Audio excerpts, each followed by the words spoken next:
बिस्मिल्लाहिर्रहमानिर्रहीम। अस्सलाम वालेकुम। न्यूज़ सच्ची खबर न्यूज़ के साथ मैं हूं आयशा कमल।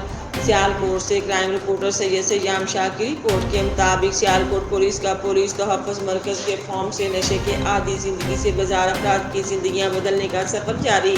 मज़ीद 11 अफराद को ज़िंदगी की तरफ लौटा दिया। इंस्पेक्टर जनरल पुलिस पंजाब के वीएन के मुताबिक सियालकोट में मुआशरे के कमज़ोर, महकूम और नज़रअंदाज शुदा तबक़ात के तहफ़्फ़ुज़ के लिए कायम किए जाने वाले पुलिस तहफ़्फ़ुज़ मरकज़ की टीम ने मुख्तलिफ शाहराहों पर बढ़ते हुए मुआशरे के दुत्कारे हुए आदि नशई अफराद को तहवील में लेकर मुख्तलिफ अदारों के ताउन से इन अफराद का इलाज करवाने और इन्हें फिर से मुआशरे का कारआमद फर्द बनाने का बेड़ा उठा रखा है, जिनके तहत 427 अफराद को फर्स्ट एड जबकि 33 अफराद का मुकम्मल इलाज करवाया जा चुका है।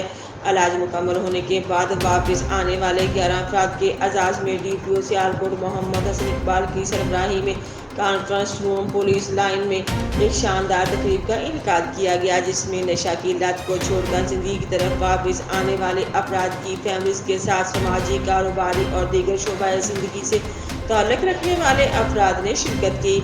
माशरे के दुत्कारे हुए लोगों को ज़िंदगी की तरफ वापस लौटता हुआ देखकर शहरियों ने पुलिस के इस इक़दाम को खूब सताइश की, जबकि इन अफराद के घर वालों ने पुलिस का खूब शुक्रिया अदा किया।